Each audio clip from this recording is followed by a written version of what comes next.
Salut tout le monde! Aujourd'hui, dans cette vidéo, nous allons plonger dans le monde fascinant de la cardiologie pédiatrique pour discuter d'un sujet crucial, les perturbations de la conduction intraventriculaire du cœur chez les enfants, telles qu'observées à l'électrocardiogramme.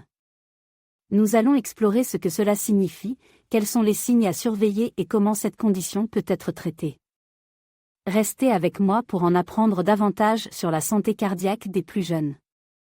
La perturbation de la conduction intraventriculaire du cœur chez un enfant, telle que détectée sur un électrocardiogramme, ECG, fait référence à des anomalies dans la transmission des impulsions électriques à travers les ventricules du cœur.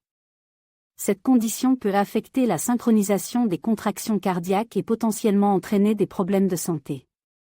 Dans un ECG, ces perturbations peuvent être observées sous la forme de prolongation des intervalles de conduction, de blocs de branches, ou d'autres anomalies qui indiquent une altération de la transmission électrique à travers le muscle cardiaque. Les perturbations de la conduction intraventriculaire chez les enfants peuvent avoir diverses causes, notamment des anomalies congénitales du système de conduction cardiaque, des troubles électrolytiques, des maladies cardiaques structurelles, des infections virales ou des effets secondaires de certains médicaments.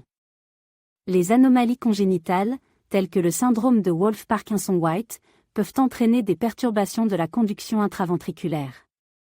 De même, les maladies cardiaques acquises, telles que la cardiomyopathie, peuvent également affecter la conduction électrique du cœur chez les enfants. Le traitement des perturbations de la conduction intraventriculaire chez les enfants dépend de la cause sous-jacente.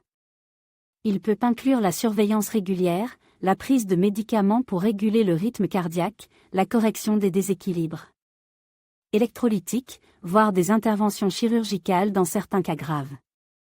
En conclusion, il est essentiel de diagnostiquer et de traiter rapidement les perturbations de la conduction intraventriculaire chez les enfants pour prévenir d'éventuelles complications et assurer la santé cardiaque à long terme. Type et symptômes de la maladie lorsqu'il s'agit de perturbations de la conduction intraventriculaire du cœur chez les enfants. Il est essentiel de comprendre les différents types et les symptômes associés. Ces perturbations peuvent se manifester de différentes manières, allant de légers symptômes à des manifestations plus graves. Il existe plusieurs types de perturbations de la conduction intraventriculaire, tels que le bloc de branche gauche ou droit, le bloc de branche bifasciculaire, ou encore le bloc de branche trifasciculaire.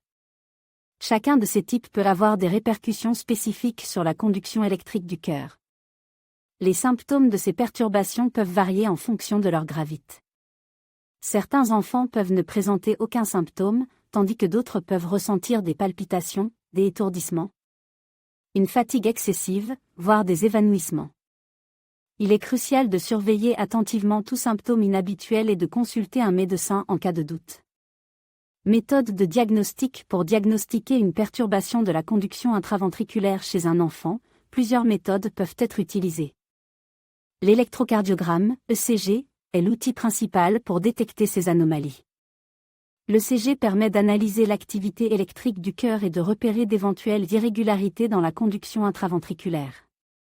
D'autres examens complémentaires, tels qu'une échocardiographie ou un Holter ECG, peuvent également être prescrits pour évaluer plus en détail la santé cardiaque de l'enfant. Ces examens aident les médecins à établir un diagnostic précis et à déterminer le meilleur plan de traitement.